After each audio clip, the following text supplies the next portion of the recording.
जय श्री राम भक्तों। हर हर महादेव। श्री शिवाय नमस्तुभ्यम। सावन का पावन पवित्र महीना आने वाला है। जल्द ही शुरू हो जाएगा सावन का पावन और पवित्र महीना। सावन में भगवान भोलेनाथ की पूजा और अर्चना की जाती है। सावन शुरू होने से पहले ही आप लोग जान लें कि शिवलिंग पर हमें सबसे पहले जल चढ़ाना चाहिए या फिर बेल पत्र चढ़ाना चाहिए। कौन कहता है भक्ति करना और ईश्वर को खुश करना मुश्किल काम है। अगर दिल में भक्ति है तो मंदिर मस्जिद में भगवान को ढूंढने की जरूरत ही नहीं।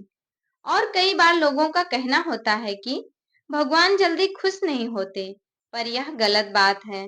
कभी शंकर जी की पूजा करके तो देखिए, मात्र बेल के पत्तों और भांग जैसी छोटी चीजों से ही प्रसन्न हो जाते हैं।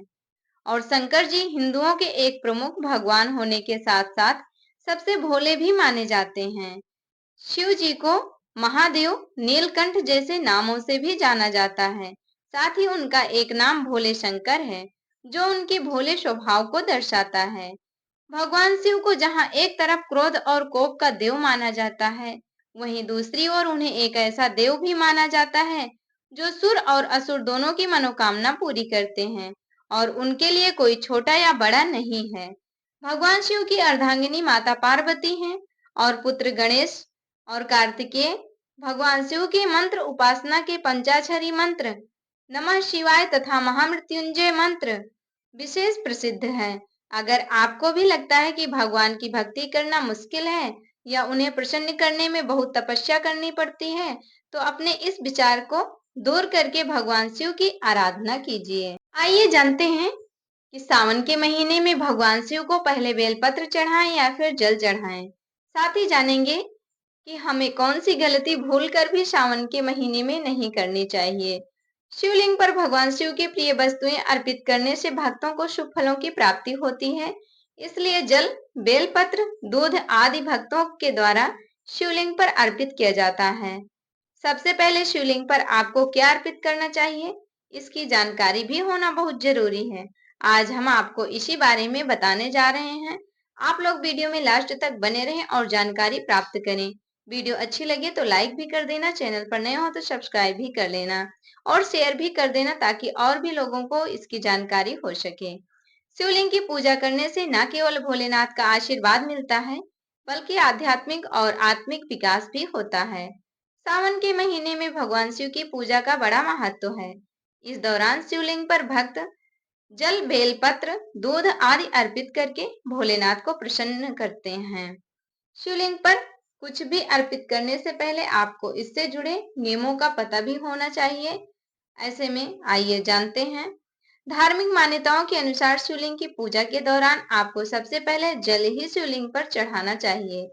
यह जल गंगा, यमुना जैसी पवित्र नदियों का हो तो और भी शुभ होता है, और यदि नहीं है तो आप जल में गंगा जल मिलाकर भगवान शिव को अर्पित कर सकते हैं। जल चढ़ाने के उपरांत ही आपको बेलपत्र शिवलिंग पर अर्पित करना चाहिए। इसके बाद आप दूध, पुष्प आदि शिवलिंग पर अर्पित कर सकते हैं।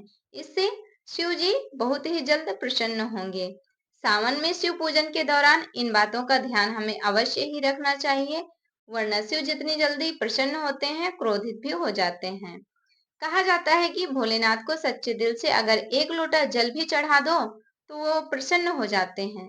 ऐसे में अगर आप शिवलिंग की विधिवत पूजा करने में समर्थ नहीं हैं, तो एक लोटा जल चढ़ाकर भी सावन में शिव जी की पूजा कर सकते हैं। वहीं जो लोग सावन के महीने में विधि पूर्वक शिव भगवान की पूजा करना चाहते हैं, उनके लिए ये बातें जानना बहुत ही ज्यादा जरूरी है। सावन के महीने में शिव पूजन के लिए आपको सुबह जल्दी उठकर स्नान ध्यान करना चाहिए। इसके बाद शिव भगवान की पूजा करनी चाहिए। फिर उसके बाद संध्या काल में शिव पूजन आपको सावन में करना चाहिए। खासकर सावन के सोमवार के दौरान शिव जी की पूजा करने से आपको मनचाहे फल की प्राप्ति भी होती है। हो सके तो हमें सावन का सोमवार व्रत भी रखना चाहिए। इससे शिव जी अत्यंत शीघ्र प्रसन्न हो जाते हैं। सावन सोमवार का यदि आप व्रत रख रहे हैं तो उस दिन हमें सावन सोमवार व्रत की कथा भी सुननी चाहिए। हो सके तो शिव चालीसा पाठ का श्रवण करें ताकि शिव जी की कृपा जल्द प्राप्त हो सके। पूजन के दौरान भगवान शिव के मंत्रों का जाप जैसे शिव चालीसा का पाठ आप कर सकते हैं। सावन में शिवलिंग की पूजा के दौरान सबसे पहले जल अर्पित करें, इसके बाद 3, 5, 7, 9 या 11 बेलपत्र शिवलिंग पर अर्पित करें। जितना हो सके, जितना आपके पास हो। जरूरी नहीं है कि ढेर सारा हम अर्पित करेंगे तो भगवान हमें ढेर सारा आशीर्वाद देंगे। भगवान की कृपा सदैव अपने भक्तों पर बनी रहती है। शिवलिंग पर बेलपत्र चढ़ाते वक्त ओम नमः शिवाय मंत्र का जाप करते रहें। गलती से भी कभी शिवलिंग पर खंडित बेलपत्र न चढ़ाएं। ध्यान रखें कि कहीं से कटा फटा बेलपत्र शिव जी को नहीं चढ़ाना चाहिए। शिव जी को सदैव 3 पत्तियों वाला बेलपत्र ही चढ़ाना चाहिए, वो भी ना ही कहीं से कटा हो और ना ही फटा हो। जल और बेलपत्र के साथ ही दूध, दही, शहद आदि आप अर्पित कर सकते हैं। आप जलाभिषेक भी कर सकते हैं शिव जी का। शिवलिंग पर जल अर्पित करते समय आपका मुख पूर्व दिशा की ओर होना चाहिए। ध्यान रखें कि शिवलिंग पर गलती से भी केतकी के फूल, हल्दी और सिंदूर न चढ़ाएं। ऐसा करने से अशुभ परिणाम मिलते हैं। भूल से भी ये भूल ना हो कि शिवलिंग पर हमें केतकी के फूल नहीं चढ़ाना चाहिए, हल्दी नहीं चढ़ानी चाहिए और सिंदूर नहीं चढ़ाना चाहिए। तो इस प्रकार से सावन से जुड़ी जानकारी यहीं पर संपूर्ण होती है।